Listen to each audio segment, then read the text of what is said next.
So if you're road tripping in your Tesla Model 3 and you're parked in a public place like, oh, I don't know, right outside of a bunch of people's houses, and you want to be able to sleep overnight with a little bit of privacy, you can get these things. 360-degree privacy screens that cover all the windows in your Tesla Model 3. Now, there's the name brand ones made by Tesmat, and then there's the off-brand ones like what I have. Tesmat wanted $75 just in shipping to ship me one of these things to Canada, which is over twice the price of what the damn thing's worth itself. So I said screw that and just ordered the off-brand, and this one only cost half of the name brand one at that, so definitely got a good deal. This thing is actually super lightweight. It's really small. You can chuck it in the glove box or somewhere. Like, it weighs like nothing. All right, so let's get this thing out of here. I haven't set this thing up before, so I have no idea what to expect. All I've done is take it out of the bag. So me and you, we're gonna get this set up.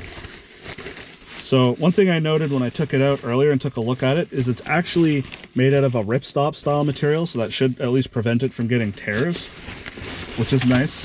So I'm supposed to find the 2 carabiners. All right, I got the 2 carabiners.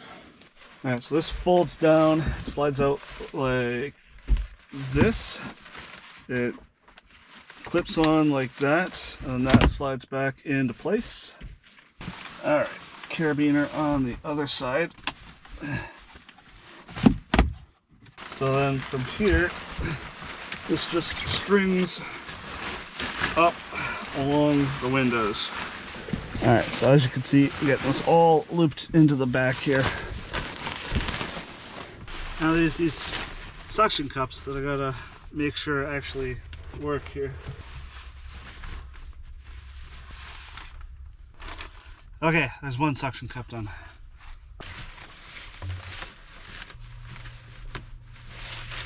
And then this just sits back in behind the seats like that. If you have the seats up, the seats should hold it back. But otherwise, you have to keep something heavy, like a wallet or something, to sit on the fabric and hold it down. It's not meant to cover the roof or anything. That's all tinted anyways, and no one's really gonna be standing over top of your car looking in.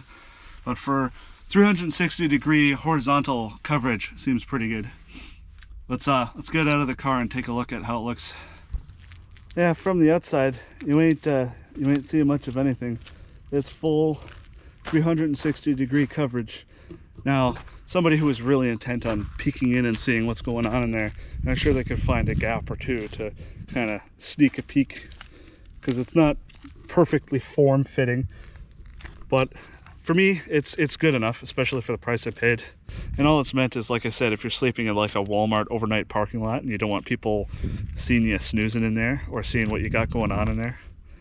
It's definitely a few shades darker in here. And one of the most important things is when you're setting this up, you got to tuck it into the corners here and try and get it out of the way so that the air vent is free for when you're running camp mode overnight. That way it's blowing HVAC into the cabin and not in between the fabric and the window, which you don't want. So yeah, obviously I need to practice setting this up a little bit, as there's some spots where it's not exactly set up properly. And for me, this is perfect for when I'm doing road trips and camping trips in this car and I gotta spend a night.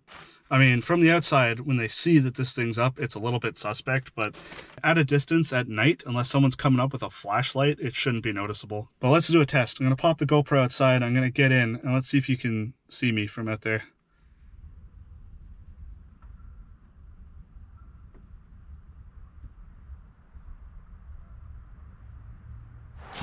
I'll have to look at it on the camera, but it looks pretty good from the inside.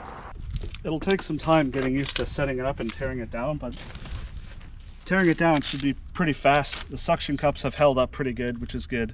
Just make sure your glass is nice and clean. And the best part is it's all self-contained as one single piece. All the carabiners, all the suction cups, even the stuff sack itself, it's all attached together. So there's no keeping track of a million different little loose parts that you gotta then put back in the stuff sack.